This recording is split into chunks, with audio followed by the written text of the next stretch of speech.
Chapter 40, Balaam. This chapter is based on Numbers 22 and 24. Returning to the Jordan from the conquest of Bashan, the Israelites, in preparation for the immediate invasion of Canaan, encamped beside the river, above its entrance into the Dead Sea, and just opposite the plain of Jericho. They were upon the very borders of Moab, and the Moabites were filled with terror at the close proximity of the invaders. The people of Moab had not been molested by Israel, yet they had watched with troubled forebodings all that had taken place in the surrounding countries.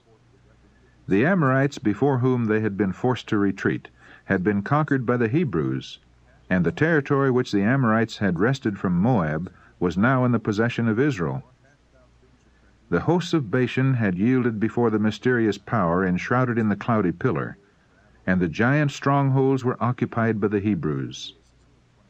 The Moabites dared not risk an attack upon them. An appeal to arms was hopeless in face of the supernatural agencies that wrought in their behalf. But they determined, as Pharaoh had done, to enlist the power of sorcery to counteract the work of God. They would bring a curse upon Israel. The people of Moab were closely connected with the Midianites, both by the ties of nationality and religion. And Balak, the king of Moab, aroused the fears of the kindred people, and secured their cooperation in his designs against Israel by the message, "Now shall this company lick up all that are round about us, as the ox licketh up the grass of the field." Balaam, an inhabitant of Mesopotamia, was reported to possess supernatural powers, and his fame had reached to the land of Moab. It was determined to call him to their aid. Accordingly, messengers of the elders of Moab and the elders of Midian were sent to secure his divinations and enchantments against Israel. The ambassadors at once set out on their long journey, over the mountains and across the desert to Mesopotamia. And upon finding Balaam, they delivered to him the message of their king, "Behold, there is a people come out from Egypt. Behold, they cover the face of the earth, and they abide over against me. Come now, therefore, I pray thee, curse me this people, for they are too mighty for me. Peradventure I shall prevail, that we may smite them, and that I may drive them out of the land. For I wot that he whom thou blessest is blessed, and he whom thou cursest is cursed." Balaam was once a good man, and a prophet of God, but he had apostatized, and had given himself up to covetousness. Yet he still professed to be a servant of the Most High. He was not ignorant of God's work in behalf of Israel, and when the messengers announced their errand, he well knew that it was his duty to refuse the rewards of Balak and to dismiss the ambassadors. But he ventured to dally with temptation, and urged the messengers to tarry with him that night, declaring that he could give no decided answer till he had asked counsel of the Lord. Balaam knew that his curse could not harm Israel. God was on their side, and so long as they were true to him, no adverse power of earth or hell could prevail against them. But his pride was flattered by the words of the ambassadors, "He whom thou blessest is blessed, and he whom thou cursest is cursed." The bribe of costly gifts and prospect of exaltation excited his covetousness. He greedily accepted the offered treasures, and then, while professing strict obedience to the will of God, he tried to comply with the desires of Balak. In the night season, the angel of God came to Balaam with the message, "Thou shalt not go with them, thou shalt not curse the people, for they are blessed." In the morning, Balaam reluctantly dismissed the messengers. But he did not tell them what the Lord had said. Angry that his visions of gain and honor had been suddenly dispelled, he petulantly exclaimed, "Get you into your land, for the Lord refuses to give me leave to go with you." Balaam loved the wages of unrighteousness. 2 Peter chapter 2, verse 15. The sin of covetousness, which God declares to be idolatry, had made him a time server, and through this one fault Satan gained entire control of him. It was this that caused his ruin. The tempter is ever presenting worldly gain and honor to entice men from the service of God. He tells them it is their over-conscientiousness that keeps them from prosperity. Thus many are induced to venture out of the path of strict integrity. One wrong step makes the next easier, and they become more and more presumptuous. They will do and dare most terrible things when once they have given themselves to the control of avarice and a desire for power. Many flatter themselves that they can depart from strict integrity for a time for the sake of some worldly advantage, and that having gained their object, they can change their course when they please. Such are entangling themselves in the snare of Satan, and it is seldom that they escape. When the messengers reported to Balak the prophet's refusal to accompany them, they did not intimate that God had forbidden him. Supposing that Balaam's delay was merely to secure a richer reward, the king sent princes more in number and more honorable than the first, with promises of higher honors, and with authority to concede to any terms that Balaam might demand. Balak's urgent message to the prophet was, "Let nothing, I pray thee, hinder thee from coming unto me, for I will promote thee unto very great honor, and I will do whatsoever thou sayest unto me. Come, therefore, I pray thee, curse me this people." A second time Balaam was tested. In response to the solicitations of the ambassadors, he professed great conscientiousness and integrity, assuring them that no amount of gold and silver could induce him to go contrary to the will of God. But he longed to comply with the king's request, and although the will of God had already been definitely made known to him, he urged the messengers to tarry, that he might further inquire of God, as though the Infinite One were a man to be persuaded. In the night season the Lord appeared to Balaam and said, "If the men come to call thee, rise up, and go with them, but yet the word which I shall say unto thee, that shalt thou do." Thus far the Lord would permit Balaam to follow his own will, because he was determined upon it. He did not seek to do the will of God, but chose his own course, and then endeavored to secure the sanction of the Lord. There are thousands at the present day who are pursuing a similar course. They would have no difficulty in understanding their duty if it were in harmony with their inclinations. It is plainly set before them in the Bible, or is clearly indicated by circumstances and reason.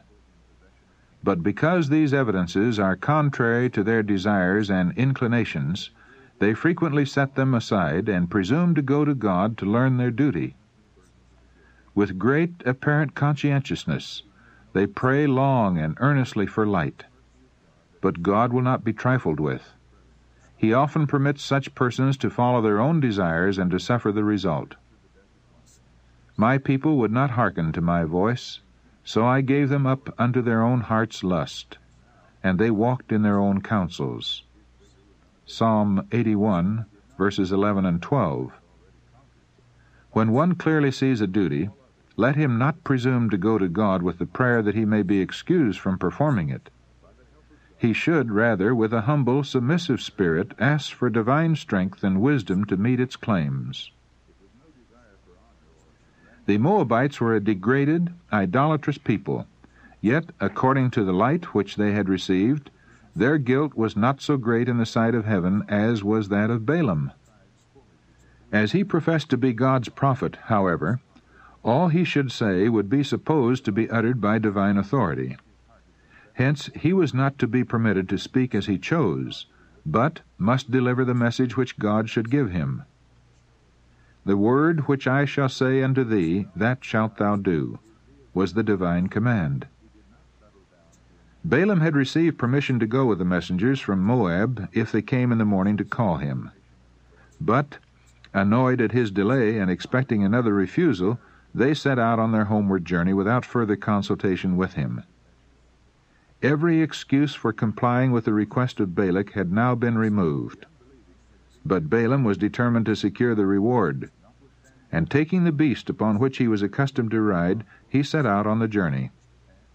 He feared that even now the divine permission might be withdrawn, and he pressed eagerly forward, impatient lest he should by some means fail to gain the coveted reward.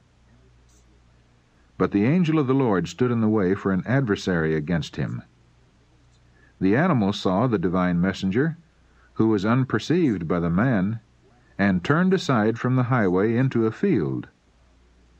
With cruel blows Balaam brought the beast back into the path, but again, in a narrower place shut in by walls, the angel appeared, and the animal, trying to avoid the menacing figure, crushed his master's foot against the wall. Balaam was blinded to the heavenly interposition, and knew not that God was obstructing his path. The man became exasperated, and beating the ass unmercifully, forced it to proceed. Again, in a narrow place, where was no way to turn either to the right hand or to the left, the angel appeared as before in a threatening attitude, and the poor beast, trembling with terror, made a full stop, and fell to the earth under its rider. Balaam's rage was unbounded, and with his staff he smote the animal more cruelly than before. God now opened its mouth, and by the dumb ass, speaking with man's voice, he forbade the madness of the prophet. 2 Peter chapter 2, verse 16. What have I done unto thee, it said, that thou hast smitten me these 3 times? Furious at being thus hindered in his journey, Balaam answered the beast, as he would have addressed an intelligent being, Because thou hast mocked me, I would there were a sword in mine hand, for now would I kill thee. Here was a professed magician, on his way to pronounce a curse upon a whole people with the intent to paralyze their strength, while he had not power even to slay the animal upon which he rode. The eyes of Balaam were now opened, and he beheld the angel of God standing with drawn sword ready to slay him. In terror he bowed down his head and fell flat on his face. The angel said to him, Wherefore hast thou smitten thine ass these 3 times? Behold, I went out to withstand thee, because thy way is perverse before me. And the ass saw me, and turned from me these 3 times. Unless she had turned from me, surely now also I had slain thee, and saved her alive. Balaam owed the preservation of his life to the poor animal that he had treated so cruelly. The man who claimed to be a prophet of the Lord, who declared that his eyes were open, and he saw the vision of the Almighty, was so blinded by covetousness and ambition that he could not discern the angel of God visible to his beast. The God of this world hath blinded the minds of them which believe not. 2 Corinthians chapter 4, verse 4. How many are thus blinded? They rush on in forbidden paths, transgressing the divine law, and cannot discern that God and his angels are against them. Like Balaam, they are angry at those who would prevent their ruin.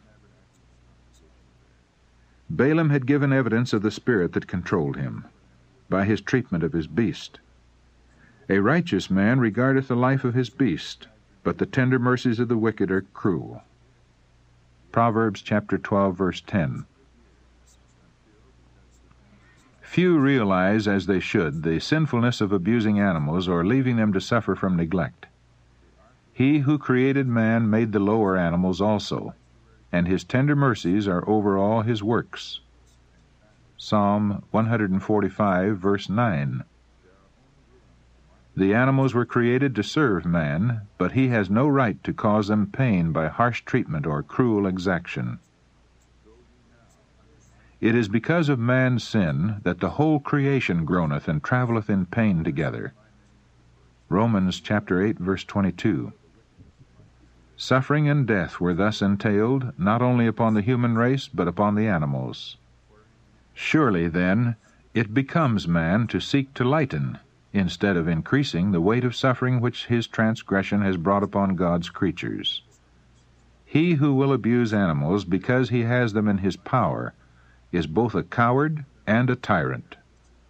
A disposition to cause pain, whether to our fellow men or to the brute creation, is satanic. Many do not realize that their cruelty will ever be known, because the poor dumb animals cannot reveal it. But could the eyes of these men be opened, as were those of Balaam, they would see an angel of God standing as a witness to testify against them in the courts above. A record goes up to heaven, and a day is coming when judgment will be pronounced against those who abuse God's creatures. When he beheld the messenger of God, Balaam exclaimed in terror, I have sinned, for I knew not that thou stoodest in the way against me. Now, therefore, if it displease thee, I will get me back again. The Lord suffered him to proceed on his journey, but gave him to understand that his words should be controlled by divine power. God would give evidence to Moab that the Hebrews were under the guardianship of heaven, and this he did effectually when he showed them how powerless Balaam was, even to utter a curse against them without divine permission. The king of Moab, being informed of the approach of Balaam, went out with a large retinue to the borders of his kingdom to receive him. When he expressed his astonishment at Balaam's delay, in view of the rich rewards awaiting him, the prophet's answer was, Lo, I am come unto thee. Have I now any power at all to say anything? The word that God putteth in my mouth, that shall I speak. Balaam greatly regretted this restriction. He feared that his purpose could not be carried out, because the Lord's controlling power was upon him. With great pomp, the king with the chief dignitaries of his kingdom escorted Balaam to the high places of Baal, from which he could survey the Hebrew hosts. Behold the prophet as he stands upon the lofty height, looking down over the encampment of God's chosen people. How little do the Israelites know of what is taking place so near them! How little do they know of the care of God, extended over them by day and by night! How dull are the perceptions of God's people! How slow are they, in every age, to comprehend His great love and mercy! If they could discern the wonderful power of God constantly exerted in their behalf, would not their hearts be filled with gratitude for His love, and with awe at the thought of His majesty and power? Balaam had some knowledge of the sacrificial offerings of the Hebrews, and he hoped that by surpassing them in costly gifts he might secure the blessing of God and ensure the accomplishment of his sinful projects. Thus the sentiments of the idolatrous Moabites were gaining control of his mind. His wisdom had become foolishness, his spiritual vision was beclouded, and he had brought blindness upon himself by yielding to the power of Satan. By Balaam's direction 7 altars were erected, and he offered a sacrifice upon each. He then withdrew to a high place to meet with God, promising to make known to Balak whatever the Lord should reveal.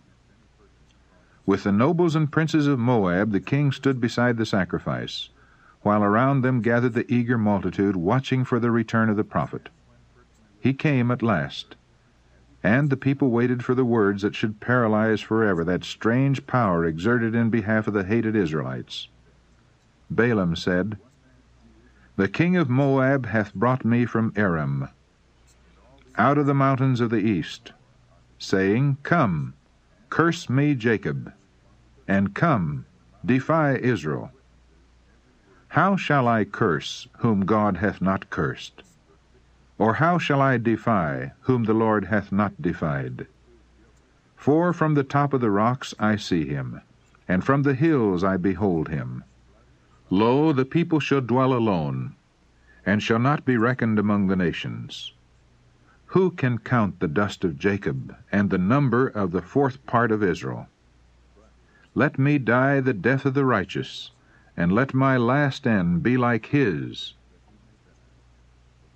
Balaam confessed that he came with the purpose of cursing Israel, but the words he uttered were directly contrary to the sentiments of his heart. He was constrained to pronounce blessings, while his soul was filled with curses. As Balaam looked upon the encampment of Israel, he beheld with astonishment the evidence of their prosperity. They had been represented to him as a rude, disorganized multitude, infesting the country in roving bands that were a pest and terror to the surrounding nations. but their appearance was the reverse of all this. He saw the vast extent and perfect arrangement of their camp, everything bearing the marks of thorough discipline and order. He was shown the favor with which God regarded Israel, and their distinctive character as his chosen people. They were not to stand upon a level with other nations, but to be exalted above them all. The people shall dwell alone, and shall not be reckoned among the nations. At the time when these words were spoken, the Israelites had no permanent settlement, and their peculiar character, their manners and customs were not familiar to Balaam. But how strikingly was this prophecy fulfilled in the after history of Israel! Through all the years of their captivity, through all the ages since they were dispersed among the nations, they have remained a distinct people. So the people of God, the true Israel, though scattered throughout all nations, are on earth but sojourners, whose citizenship is in heaven. Not only was Balaam shown the history of the Hebrew people as a nation, but he beheld the increase and prosperity of the true Israel of God to the close of time. He saw the special favor of the Most High attending those who love and fear him. He saw them supported by his arm as they enter the dark valley of the shadow of death. And he beheld them coming forth from their graves, crowned with glory, honor, and immortality. He saw the redeemed rejoicing in the unfading glories of the earth made new. Gazing upon the scene, he exclaimed, "Who can count the dust of Jacob, and the number of the fourth part of Israel?" And as he saw the crown of glory on every brow, the joy beaming from every countenance, and looked forward to that endless life of unalloyed happiness, he uttered the solemn prayer, "Let me die the death of the righteous, and let my last end be like his." If Balaam had had a disposition to accept the light that God had given, he would now have made true his words. He would at once have severed all connection with Moab. He would no longer have presumed upon the mercy of God, but would have returned to him with deep repentance. But Balaam loved the wages of unrighteousness, and these he was determined to secure. Balak had confidently expected a curse that would fall like a withering blight upon Israel, and at the words of the prophet he passionately exclaimed, "What hast thou done unto me? I took thee to curse thine enemies, and behold, thou hast blessed them altogether." Balaam, seeking to make a virtue of necessity, professed to have spoken from a conscientious regard for the will of God the words that had been forced from his lips by divine power. His answer was, "Must I not take heed to speak that which the Lord hath put in my mouth?" Balak could not even now relinquish his purpose. He decided that the imposing spectacle presented by the vast encampment of the Hebrews had so intimidated Balaam that he dared not practice his divinations against them. The king determined to take the prophet to some point where only a small part of the host might be seen.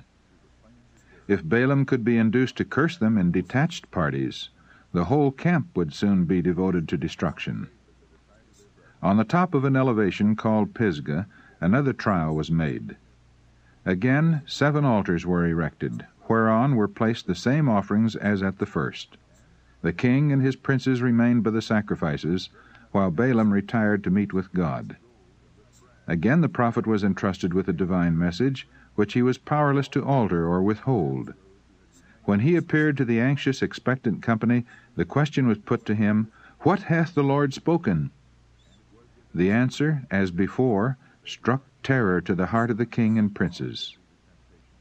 "God is not a man that he should lie, neither the Son of Man that he should repent. Hath he said, and shall he not do it? Or hath he spoken, and shall he not make it good? Behold, I have received commandment to bless, and he hath blessed, and I cannot reverse it. He hath not beheld iniquity in Jacob, neither hath he seen perverseness in Israel. The Lord his God is with him, and the shout of a king is among them." Awed by these revelations, Balaam exclaimed, "Surely there is no enchantment against Jacob, neither is there any divination against Israel." The great magician had tried his power of enchantment in accordance with the desire of the Moabites. But concerning this very occasion it should be said of Israel, "What hath God wrought?" While they were under the divine protection, no people or nation, though aided by all the power of Satan, should be able to prevail against them. All the world should wonder at the marvelous work of God in behalf of his people, that a man determined to pursue a sinful course should be so controlled by divine power as to utter, instead of imprecations, the richest and most precious promises in the language of sublime and impassioned poetry. And the favor of God at this time manifested toward Israel was to be an assurance of his protecting care for his obedient, faithful children in all ages.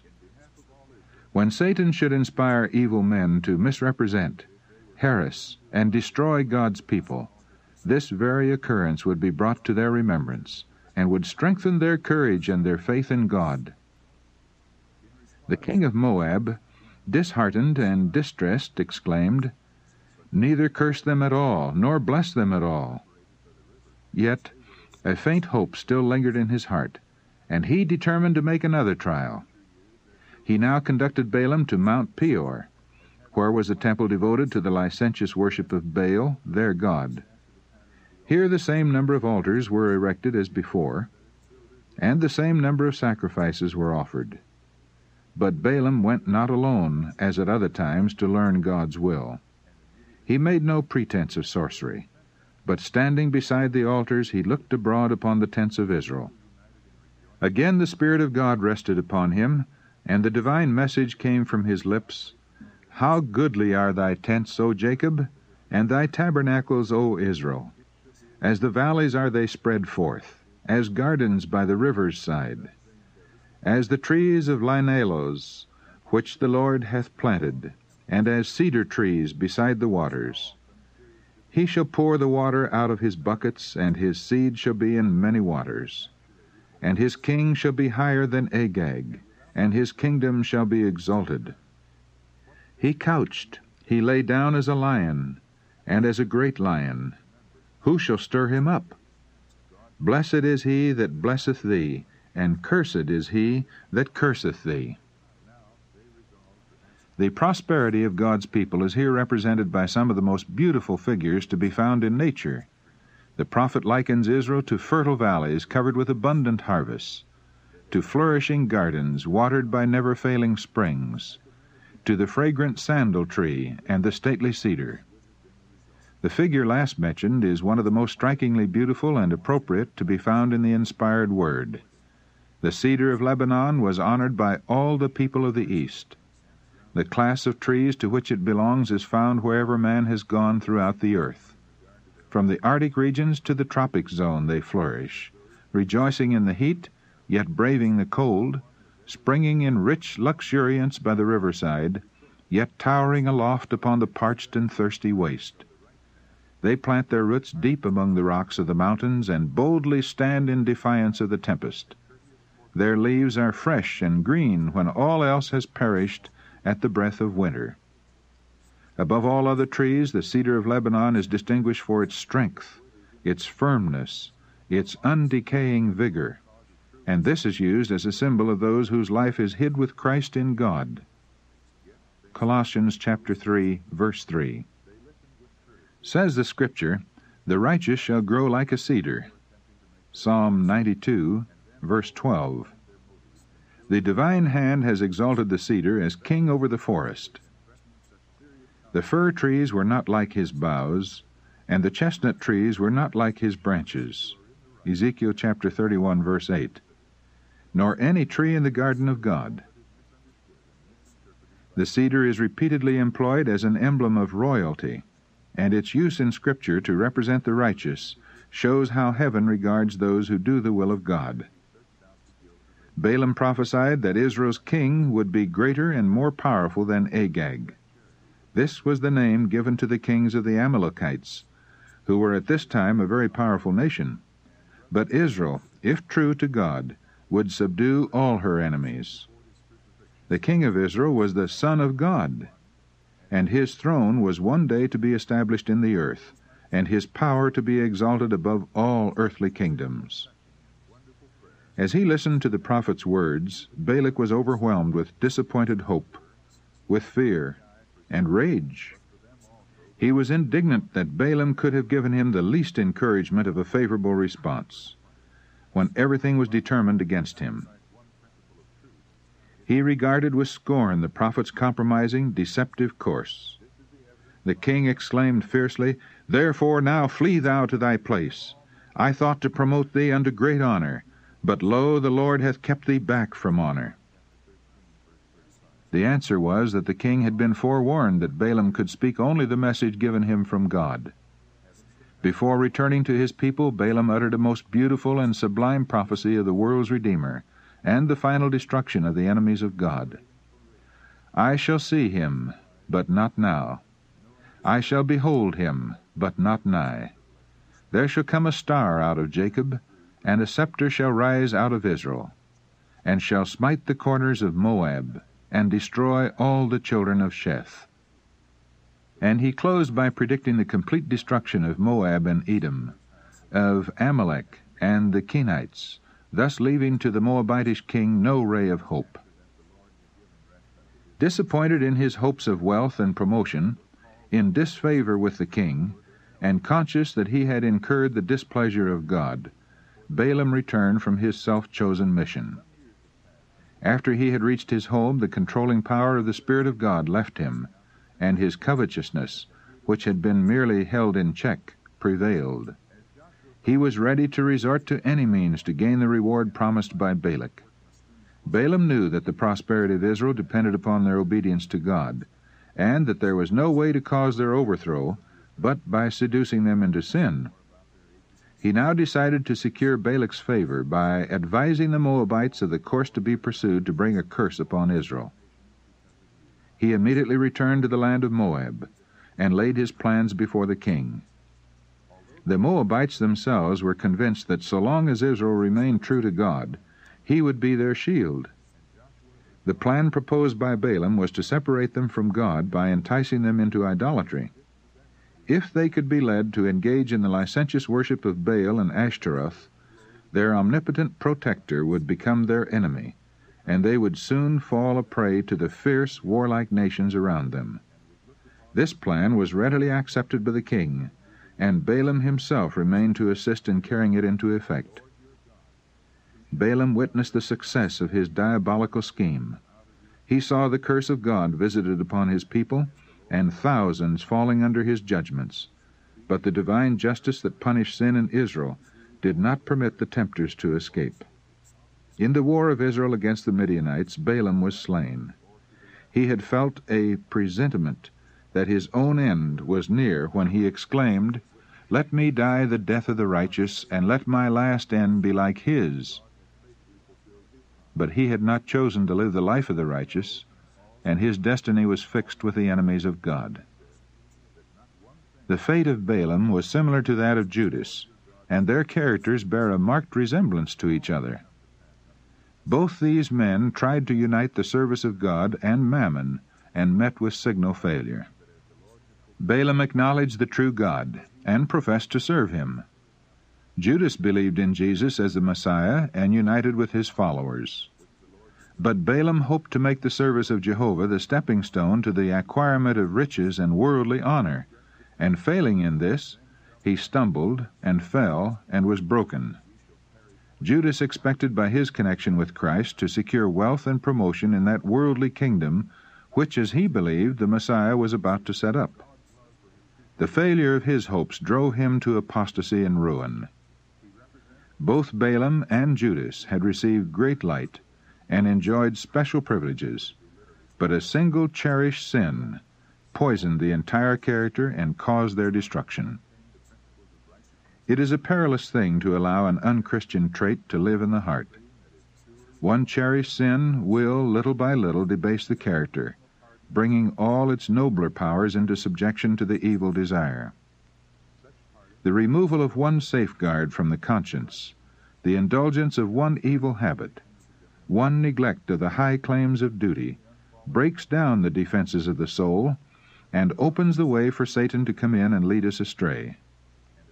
The only safe course is to let our prayers go forth daily with a sincere heart, as did David.